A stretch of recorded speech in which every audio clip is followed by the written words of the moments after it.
مسائل کا علم علماء سے حاصل کریں، علماء کی زیارت کو عبادت یقین کریں اور ان کے مجالس کو اپنی سب سے پہلی ضرورت سمجھیں۔ ہماری گشتوں کا اور ملاقاتوں کا بنیادی مقصد ہے کہ امت پہ علم اور علماء کی طرف متوجہ کرنا۔ اپنی اولادوں کو دینی مدارس میں اس مقصد کو سامنے رکھ کر داخل کیا کرو کہ علم ہی صرف یہ ہے، علم ہی صرف یہ ہے، ورنہ دنیا کے فنون کو علم سمجھ کر انہیں فنون پر ڈال دینا یہ اپنی اولاد کو اللہ کے علم سے جاہل رکھنا ہے، جس علم کے حاصل کرنے پر ہمیشہ کی کامیابی کا مدار ہے۔ اس لیے تاکید سے عرض کر رہا کہ اپنی اولادوں کو دینی مدارس میں داخل کیا کرو۔ دنیا کے فنون کے علم کا درجہ دینا بڑی جہالت ہے، بڑی جہالت ہے۔ علم وہ ہے جو ہم سے اللہ چاہتے ہیں، محمد صلی اللہ علیہ وسلم کے طریقے پر چاہتے ہیں، اور یہ علم علماء کی صحبت سے، ان کی مجالس سے ملے گا۔ اس لیے کہ صرف کتاب پڑھ کر عمل کر لینا یہ صحابہ کا طریقہ نہیں تھا، بلکہ حضور اکرم صلی اللہ علیہ وسلم کی صحبت سے صحابہ علم لیا کرتے تھے۔ اس لیے علم حاصل کرو علماء کی مجالس سے، اور تربیت حاصل کرو اہل اللہ کی صحبت سے۔ اہل اللہ کی صحبت اور علم کی مجالس، علماء کی مجلسیں، یہ ہیں دو چیزیں اصل جس سے علم آئے گا تربیت کے ساتھ، ورنہ محض معلومات حاصل کر لینا عمل کے لیے کافی نہیں ہے۔ محض معلومات کا حاصل ہو جانا عمل کے لیے کافی نہیں ہے۔ علماء کی مجالس سے علم حاصل کرو اور علماء کی زیارت کو عبادت یقین کرو۔ سب سے بڑا فتنہ اور سب سے بڑی محرومی کی بات یہ ہے کہ علم کے حلقوں کو یا علم کے مجالس کو ہلکا سمجھا جائے یا اس کی افادیت کو کم سمجھا جائے۔ یہ سب سے بڑا فتنہ اور بڑی محرومی کا سبب ہے۔ میرے دوستوں، بزرگ عزیزوں، علماء کی مجالس، مساجد میں قرآن کی تفاسیر کے حلقے، مساجد میں قرآنی تفاسیر کے حلقے، یہ اللہ تعالیٰ کی وہ نعمت ہے جس کی ہر فرد امت کو ضرورت ہے۔ میں بہت تاکید سے عرض کرتا ہوں کہ ساتھیوں کو چاہیے ان مجالس میں اور ان حلقوں میں اہتمام سے جڑا کریں۔ ہاں، یہ ضرور دیکھیں کہ علماء حق ہیں اور علماء حق ہیں، اور یاد رکھنا کہ ہم کوئی جماعت نہیں ہے، ہمارا کوئی مذہب یا کوئی الگ طریقہ نہیں ہے، ہم اہل سنت و جماعت ہیں، اور ہم سب کی رہبری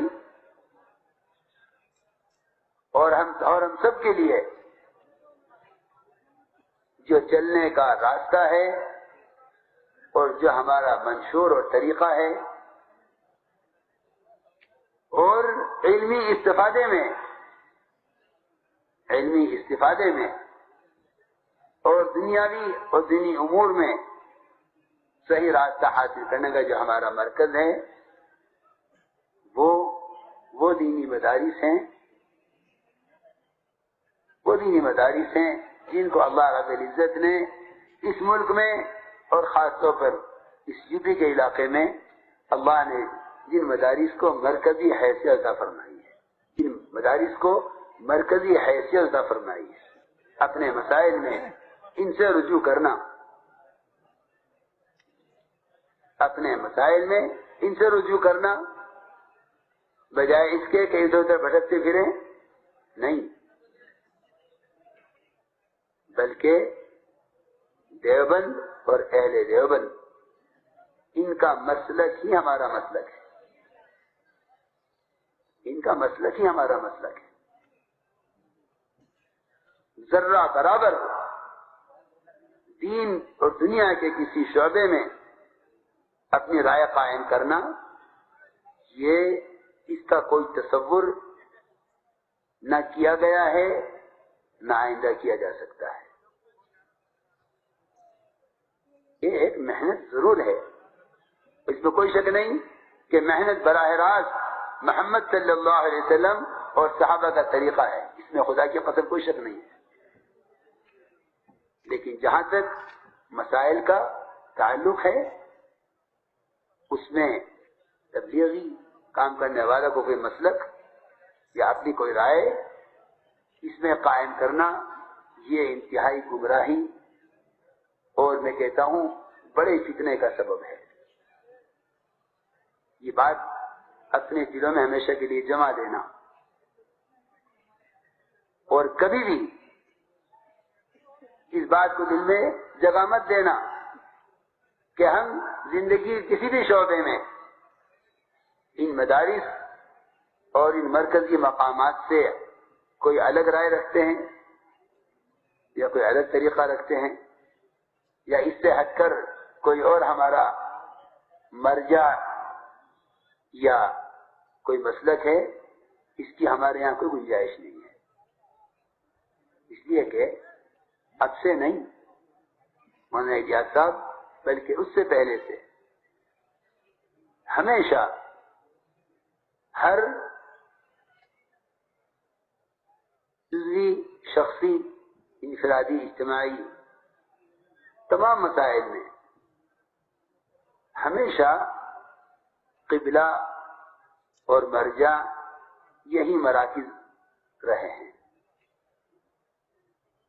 میں تاکید سے عرض کر رہا ہوں، کیونکہ شیطان کا کام یہ ہے کہ وہ اہل حق کے درمیان بدگمانیاں پیدا کرتا ہے تاکہ علم اور علماء کی نفرت اور علم اور علماء کی عظمت مسلمانوں کے دلوں سے کسی طرح نکلے۔ اس لیے میں حق کی بات نقل کرتا ہوں، فرماتے تھے تبلیغ جماعت کوئی جماعت نہیں ہے، جماعت ایک جماعت ہے، اہل سنت والجماعت ایک جماعت ہے، اور یہ کام یہ امت کا کام ہے۔ کون کتنا کر رہا ہے کتنا نہیں کر رہا یہ الگ بات ہے، کسی کا نہ کرنے پر یہ کہنا کہ اس کام کا نہیں ہے یہ غلط بات ہے، کسی کے زیادہ کرنے پر یہ کہنا کہ یہ اس کام کے حقدار ہیں یہ غلط بات ہے۔ یہ امت محمد صلی اللہ علیہ وسلم ہے، اور اس کے ذمے پوری دنیا میں دینی کمی کا پورا کرنا یہ اس کا فرض منصبی ہے۔ علماء اپنے طریقے سے، مفسرین اپنے طریقے سے ہر ایک کام میں لگا ہوا ہے، ہر ایک کام میں لگا ہوا ہے۔ البتہ نقل و حرکت کے ذریعے امت کو دینی شعبوں سے جوڑنا اور عوام اور علماء کے درمیان کی دوریوں کو ختم کرنا، اور انہیں فنون کی تباہی کے سمندروں سے نکال کر انہیں علم کے راستوں پر ڈالنا اور عوام کو علماء سے جوڑنا، یہ ہر کام کرنے والے کی پہلی ذمہ داری ہے۔ یہ باتیں جو میں نے عرض کی ہیں انہیں دھیان سے یاد رکھنا، اللہ توفیق دے تو اوروں کو بھی بات پہنچا دینا۔ جی ہاں، یہ ہے بنیادی بات۔ اس لیے میں کہہ رہا ہوں کہ بہت سے مساجد میں کہیں درس تفسیر ہے، کہیں درس حدیث ہے، کہیں مختلف علم کے حلقے ہیں، اس سے کوئی تعارض کرنا یہ بڑی جہالت کی بات ہے کہ نہیں، علم تو مطلوب ہے، علم تو مطلوب ہے۔ ہاں اتنا ضرور دیکھ لو کہ یہ حلقہ اہل سنت والجماعت اور مسلک دیوبند سے متعلق اور متفق ہے یا نہیں، اتنا ضرور دیکھنا چاہیے۔ یہ نہیں کہ جہاں حلقہ لگا دیکھا وہاں بیٹھ گئے، نہیں، اس کی تحقیق ضروری ہے۔ آدمی بازار سے ایک معمولی چیز کا خریدتا ہے تو تحقیق کرتا ہے کہ اصلی ہے، نقلی ہے، کہاں کی ہے، کس نے بنائی۔ ہاں معمولی چیز، وہ علم اور دین جس پر ہمیشہ کی زندگی کا مدار ہے، کیا اس کو بلا تحقیق حاصل کر لیا جائے گا اور بلا تحقیق عمل کر لیا جائے گا؟ یہ ضرور دیکھ لو۔ بعض مساجد میں درس تفسیر ہوتا ہے، ساتھی کہتے ہیں یہ ہم سے متعلق نہیں ہے، یہ تفسیر والوں کا کام ہے۔ جی لو، جب تم سے متعلق قرآن نہیں رہا تو تم قرآن سے متعلق کہاں رہے؟ جب درس تفسیر تم سے متعلق نہیں ہے تو تم قرآن سے متعلق کہاں رہے؟ اگر درس تفسیر تم سے متعلق نہیں ہے تو پھر تم قرآن سے متعلق نہیں رہے۔ میں ضرور بات کر رہا ہوں، اندر یہ تنگیاں پیدا ہو گئی ہیں اور یہ گروپ بندیاں آ گئی ہیں، یہ ہمارا حلقہ ہے، تمہارا حلقہ ہے، یہ یہ تبلیغ والوں کا حلقہ ہے، یہ علم والوں کا حلقہ ہے؟ نہیں، تبلیغ والوں کے لیے پہلی ضرورت علم کا حلقہ ہے۔ ٹھیک ہے، ایک مسجد میں یہ حلقہ ہوتا ہے، گشت بھی ہوتا ہے، کوئی حرج نہیں۔ آپ صبح تعلیم کرنا، صبح درس کرنا چاہتے ہیں، ہم گشت شام کو کر لیں گے، کوئی حرج نہیں۔ آپ کا عمل مقدم ہے، کیونکہ ہمیں دعوت دے کر یہیں آنا ہے اور امت کو علم پر لانا ہے۔ ہمیں دعوت سے علم پر آنا ہے، امت کو علم پر لانا ہے۔ آپ کی مسجد کا درس کا حلقہ یہ مقدم ہے۔ آپ کو کب سہولت ہے؟ جس وقت آپ کو سہولت ہے اس وقت آپ کر لیجیے۔ ہم اپنا کام شام کو کر لیں گے، ہم مشورہ شام کو کر لیں گے، آپ کر لیجیے۔ وہ کہنے ہم شام میں کریں گے، کہ ہاں آپ شام میں کر لیجیے، ہم اپنا کام صبح کر لیں گے۔ جی ہاں، یہ شیطان کا بہت بڑا فتنہ اور وسوسہ ہے کہ امت حلقوں میں تقسیم ہو جائے۔ نہیں میرے دوستو عزیزو، خود اس فتنے سے نکلو، دوسروں کو نکالو، کیونکہ کوئی مقابلہ اور تعارض تو ہو ہی نہیں سکتا کہ دعوت سے امت کو جہالت سے نکالنا مقصود ہے، علم سے جوڑنا مقصود ہے، تو کام کرنے والے علم سے اختلاف کیسے کر سکتے ہیں؟ میں تو کہتا ہوں اللہ جزائے خیر ان علماء کو کہ جو بڑے مدارس سے فراغت پا کر چھوٹے چھوٹے مکاتب مسجدوں میں اور چھوٹے چھوٹے علم کے حلقے مسجدوں میں قائم کر رہے ہیں، یہ تو مطلوب ہے۔ میں تو کہتا ہوں سال والوں سے کہ سال لگا کر خدا کے واسطے کسی مسجد میں درس شروع کر دینا، تاکہ اس درس کے لیے اس اپنے حلقے کے لیے اور علم کے لیے تو کشت کر کے بھی لوگوں کو جوڑے، تعلیم میں بھی جڑے، مشورے میں بھی جڑے، اور 3 دن میں نکلے اللہ کے راستے میں تاکہ لوگوں کو علم کی طرف دعوت دے۔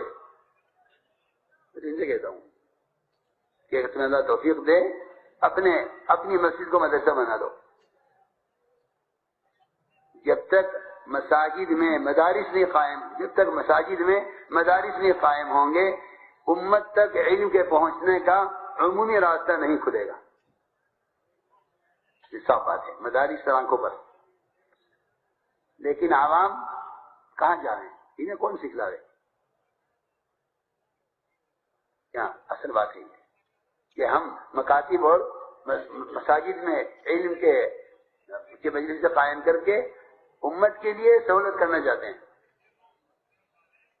کہ ہر امتی روزانہ اپنی مسجد کے محلے میں، اپنے محلے کی مسجد میں یہاں سے علم حاصل کرے، ہاں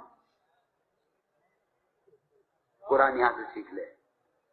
سال لگائے ہوئے علماء ہیں، موٹے موٹے فرائض نماز کے اور وضو کے طریقے ان کو سکھلانے۔